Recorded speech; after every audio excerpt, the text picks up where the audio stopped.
3 இலைகளை வச்சு அதை வந்து அப்படியே கட்டி ஒரு எண்ணெய் கொடுத்து ஒட்டி வச்சு இது பண்ணிட்டு ஒரு 3 நாள் வரைக்கும் அந்த எண்ணெய் ஊற்றுறா, அதுக்கப்புறம் அவுத்துறா, ஒன்றும் சரியாயிடும் அப்படின்னாரு.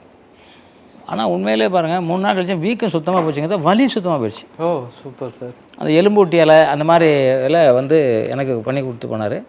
அப்போ நான் அதை ரொம்ப நம்ப ஆரம்பித்தேன். ஏன்னா நான் சொல்கிறது 50 வருஷத்துக்கு முன்னாடி. ஆகா இப்படிலாம் ஒரு மருந்து இருக்குது, ஆப்ரேட் பண்ணால் என்ன இருக்கும் அப்படின்னு நினச்சேன். அதுக்கப்புறம் வந்து அந்த இன்னொரு படம் வந்து ரோப்பு வந்து அப்படியே அறுந்துருச்சு பார்த்துங்க. அப்படியே தரையில் விடுறேன், 3 மாடியிலேருந்து விடுறேன், 3ஆவது மாடியிலேருந்து அந்த ஹைட்லேருந்து விடுறேன். ஏதோ பண்ண அடி விழுந்துச்சானா, எனக்கு தெரியும் நல்லா அடி விழுந்துச்சு. உடனே அந்த யோகாலாம் அந்த ஸ்ட்ரெச்சு யோகான்னு ஒன்று இருக்குது, அதை பண்ணேன்.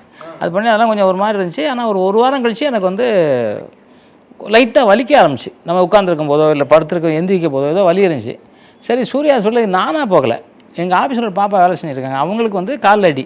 எனக்கு யாருமே இல்லை, நான் ஹாஸ்டலில் தங்கியிருக்கேன், எங்கள் அப்பா அம்மா இல்லை, நீங்கள் கூப்பிட்டு போங்கன்னு. நான் அடையாரில் அவங்க இருக்காங்க, அங்கேருந்து அவங்கள ஹாஸ்பிட்டலுக்கு கூப்பிட்டு போய் பார்த்துக்கிட்டு இருக்கும்போது எனக்கு சொன்னேன், சரி எனக்கு ஒரு வாரத்துக்கு முன்னே அடிபட்டுச்சுன்னு. ஸ்கேன் எடுத்தால் சொன்னால் இம்மிடியேட் ஆப்ரேட் பண்ணுவேன்ட்டார்.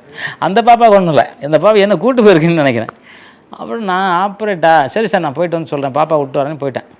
ஒரு வாரம் போல் அப்புறம் டாக்டரை கூப்பிட்டாங்க, எனக்கு எல்லாம் நண்பர்கள் கூப்பிட்டாங்க. நீங்கள் பணம் இல்லைனா கூட பரவாயில்ல, நாங்கள் ஆப்ரேட் பண்ணுறோம் ஒன்று. சார் அதுக்கெல்லாம் ஒன்றும் பிரச்சனை இல்லை சார், ஆப்ரேஷன் பண்ணணும்னா கொஞ்சம் யோசனை பண்ணுறேன், வேறு ஒன்றும் இல்லைன்னு. அப்புறம் வந்து ஒரு வாரம் கழிச்சு ஸ்கேன் எடுக்க சொன்னாங்க.